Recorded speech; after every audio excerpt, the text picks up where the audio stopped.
After a good first film, a mediocre second film, it's time to conclude the Crisis on Infinite Earths trilogy.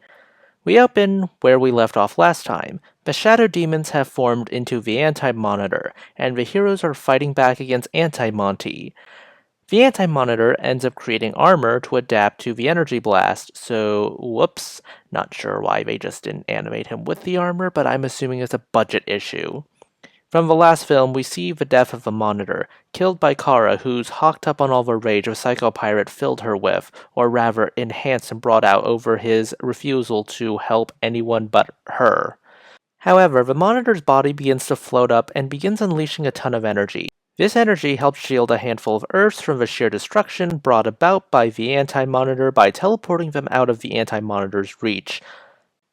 Welcome to the Bleed. The Bleed is a concept in DC that exists outside of space-time. It's a weird, unstable dimension that probably forms a tunnel to other multiverses such as the Marvel multiverse or the Invincible multiverse or the Turtleverse. As you can expect, there are a ton of refugees trying to make their lives better than all the septillion metric tons of multiversal debris that's floating around them.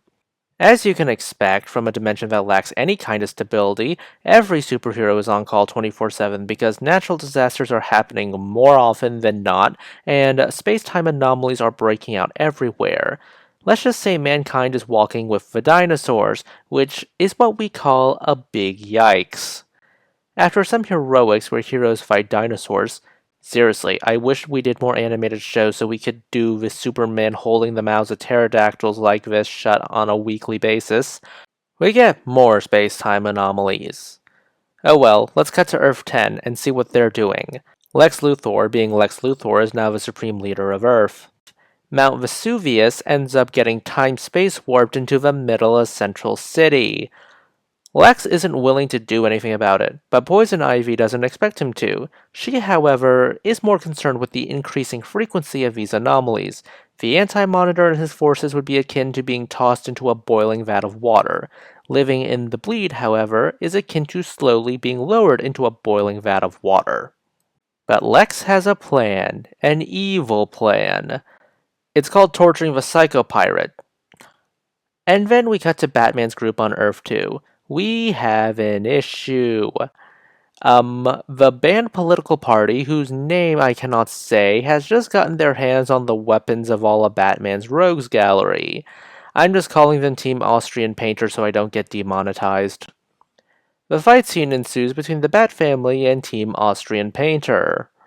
During the scene, Barry appears to Bruce in a fear gas-induced flashback. On the Warworld movie, we saw that Batman encountered a dying old man. Those of you who know the storyline know that this dying old man is Barry Allen.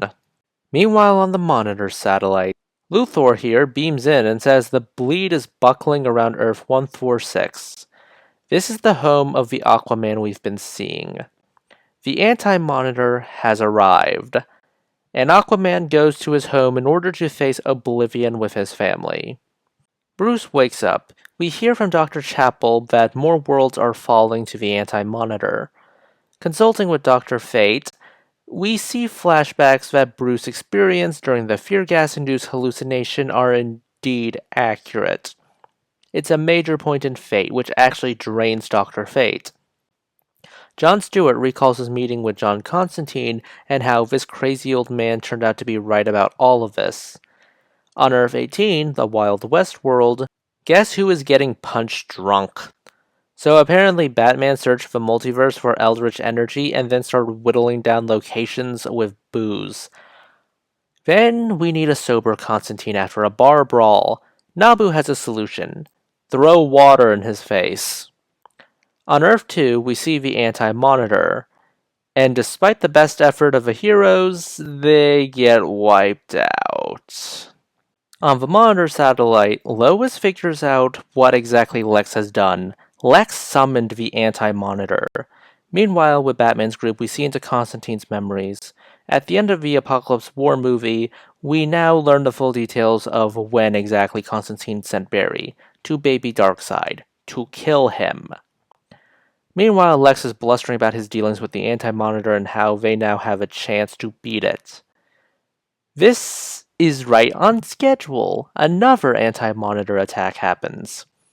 Basically, any shield they put up is as good as done. They do know one thing. The Anti-Monitor is weak to light positive matter since he is made out of dark antimatter. It's simple. Have Superman fly into the sun, which is actually a composite of 52 suns of the multiverse, and then use him as a bomb against the Anti-Monitor.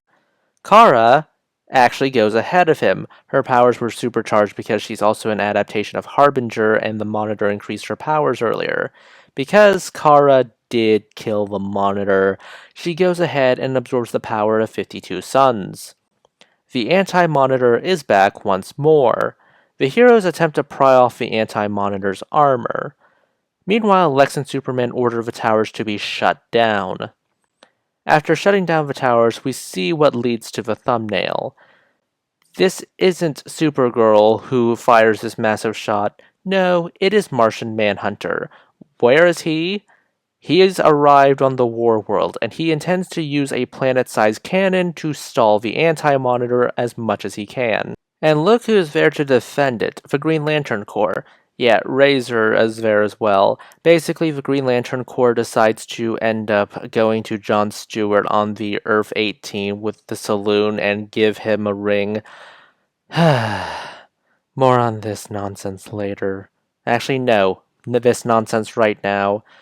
This is really overcompensating for the fact that they don't have the budget for massive crowd shots, meaning that the Green Lantern Corps has to be in this heavily reduced position rather than completely rebuilt, although this does have some weird implications over the events of Green Lantern the Animated Series and how it played out, and how this akin and oh, forget it. Back to the movie, Kara is all charged up now. But the Psycho Pirate goes on to unleash a wave of emotional energy to make even the Lantern stand down. But at least Kara takes advantage of the hole in that chest and blows up the Anti-Monitor. And then dies. Because this is Crisis on Infinite Earths, and you probably should have seen it if you're familiar with the comics. La Pieta plagiarism scene. And then to hammer home the fact that this is a Crisis on Infinite Earths adaptation, we get a shot of the cover of Crisis on Infinite Earths, remade for this movie. Then we learn more about the multiverse. Darkseid is what we called a fixed point in time. When Barry killed baby Darkseid at his most vulnerable, it didn't undo time. It instead shattered time and space itself. In a multiverse, there are two basic decisions, and each of these decisions, whether it's taken or not, will split off into another universe. The multiverse was never meant to exist. Instead, the universes divide and divide and divide and divide, growing exponentially, expanding indefinitely. The Anti-Monitor isn't an asshole who wants to destroy everyone in the multiverse in order to rule over it. Instead, the multiverse is a tumor. The Monitor is an immune response, an antibody. As Dr. Chappell points out, there is never just one antibody when fighting a disease. Dr. Fate cannot disagree. They pick up a new signal. Yep. There's not one Anti-Monitor. There's an infinite amount of Anti-Monitors out there. Lovely copy and paste job, movie. So, the death of the Anti-Monitor that we saw happened at closer towards the 90-minute mark, like at the 70-minute mark. So, what's the solution to destroying a near infinite amount of Anti-Monitors? Where the immune system of the universe/multiverse will not stop throwing them until they end up stopping. What's their solution? Their solution is to use the Miracle Machine from the 31st century to fight the Anti-Monitors. This machine is so dangerous that the Legion had to hide it in a pocket dimension that the Anti-Monitor could just not access, or anyone could access.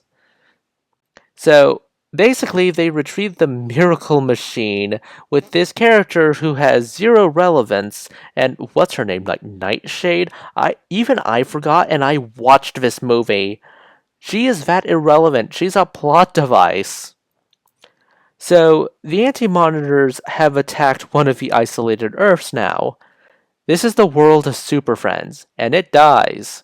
So Constantine's big fix now is to clear the board, to basically do exactly what he attempted before, just clearing the board. Actually, it's not exactly what he attempted to do. Instead of a multiverse, he intends to wish on the Miracle Machine to create one universe, one reality, one timeline, let everything else go up in smoke. Anyone who passes through into his new world gets to survive, albeit as a different version of themselves. To do this requires a blood sacrifice. That sacrifice is Constantine. Unlike a normal movie, which would just spare us this whole thing, this blood sacrifice does not work. Constantine can't, because it's pretty simple. You're asking the Miracle Machine to take something mortal and stretch it out into eternity, essentially trying to make immortality out of mortality. Then we get another Earth that's going to be destroyed because of course we need to do this. At least Kevin Conroy and Mark Hamill can have their final conversation as the whole DCAU Earth completely gets obliterated. But why stop here? Why stop at the DCAU Earth? We need to head towards Titan's Tower and see the world of Teen Titans as it goes towards oblivion. So the solution of the immortality sacrifice is super easy, barely inconvenience. Diana is the one who sacrifices her immortality because, after all, immortal goddess creating an immortal universe. As the world constructs itself, the Spectre, the literal wrath of God, is here to say what happens next is even beyond his pay grade. Why are you in this movie again? After everyone walks through the portal or dies in the antimatter wave, we get a shot of young Diana. By the thumbnail, you'll note that I am not particularly impressed by how this movie turned out. Let's start with the plot itself. I'll give it credit where credit is due. Supergirl is honestly the star of the Crisis trilogy as a whole, since she actually had an emotional stake in this other than my world is going to blow up. Remember, she killed the Monitor last movie. This is the man who saved her from dying. Sure, the Psychopirate had something to do with it, in turning her hurt into rage, but, well, this is the Monitor, who could have done more. There's at least that dilemma with it. And this does have consequence. She's the one who chooses to sacrifice herself. She killed the Monitor embedded some power left in her. She wants to atone for her mistake while also honoring the Monitor. She's the one who flies into the 52 Suns and then does the ultimate sacrifice. This is a pretty strong scene. The problem is just about everything else with the plot. The Anti-Monitor looks boring as hell. I thought that they would change him up a bit more, but this is awful. It's a plot point to break the Anti-Monitor's armor. To that I say, you couldn't have used a better design for the Anti-Monitor in order to make the scene of them breaking the armor more significant? Just saying, we could have had an excuse to use the iconic look in any capacity. I also heavily disagree with the idea of undercutting Kara's sacrifice. Sure, the comic did undercut her sacrifice too by basically saying, okay, let's just change up Anti-Monty's design. Here's the issue with that. That gave him his iconic look, sure, and it was easier to draw for fight scenes, but the fundamental issue is, that was issue 7 when Supergirl died in the original, in a 12-part series. This movie, however, has her die around the hour and 10-minute mark. This movie is around an hour and 30 minutes long. It's easy to see how what comes next feels very rushed. It takes 4 or 5 minutes to explain what the hell is wrong with the multiverse. It takes like 2 minutes to explain what the Miracle Machine is. Then grab it. And of course we have to see 2 more Earths go up in antimatter because of course we do. And then we get our resolution of sacrifice, opens portal to new world, and then everyone dies or goes to New Earth. Do I even need to explain my problem with the Miracle Machine plotline? It comes out of nowhere. And I'm aware that this does have a basis in the comics, specifically Final Crisis, where Superman wishes on the Miracle Machine in order to stop Darkseid. And this was basically repurposed for this scene. The problem is that, one, Final Crisis is a pretty controversial storyline, and two, normally when you do this plot thread in a film, there should be some level of sacrifice or risk on the side of the heroes in order to get this machine. At least when Thor gets Stormbreaker in Infinity War, it's A, towards the halfway point of a two-part film, and B, not the solution to the universe-busting problem. In fact, it's just giving A chance to kill Thanos, and B, it doesn't even kill Thanos. Or is that rather C or D? Whatever! Why was the Spectre even in this film at all? Homaging the original Crisis event? At least the comics explanation of, oh, the Anti-Monitor and the Spectre are clashing with each other at the dawn of time. A multiversal destroyer and the literal wrath of God are fighting over the fate of creation. So, of course, a new universe would be forged out of that. You're dealing with concepts that are so ridiculously on high, not to mention this is a celebration of 50 years of DC, so the Spectre at this point is a pretty established, high-hitting character.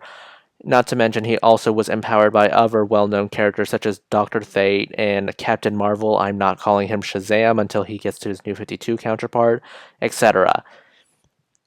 Speaking of destruction, not too happy about old shows getting obliterated as a form of fan service. What exactly are you fan servicing? You're just destroying old shows for the sake of destroying them because you can. That's just not great.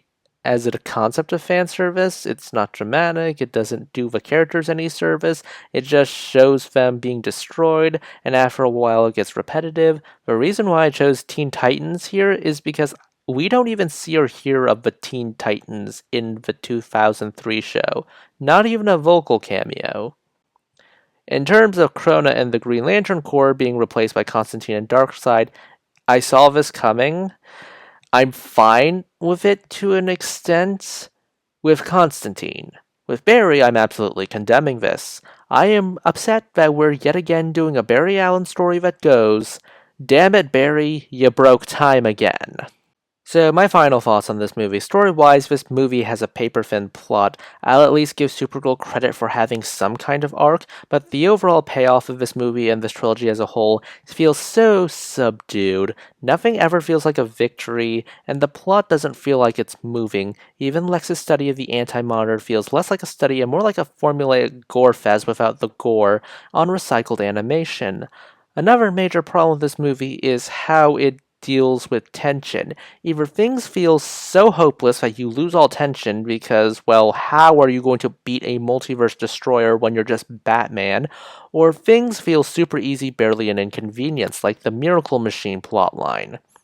On a technical level, the animation is nothing to write home about. It's mediocre, and the budget is working against this film in all ways.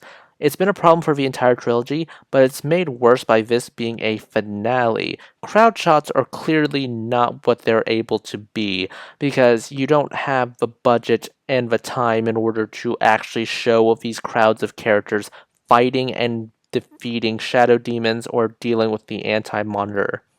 On an emotional level, this film is utterly hollow because of how it either undercuts the victories or this compressed time frame ends up screwing up the pacing, or, like I said earlier, things feel so hopeless that all tension just feels lost, or things feel so super easy, barely an inconvenience, no real illusion of struggle, tension, and actually earning their victory. On a moral and thematic level, what is there to say? Hard to have themes about saving and salvation when you had to cram all this into a trilogy and have it end with just Diana feeling about how immortality isolated her from humanity in a few pockets? What on earth? None of these characters were developed enough or given enough focus for anything. That's where this movie fails. It's just mediocre, but as a Crisis adaptation, it's just bad.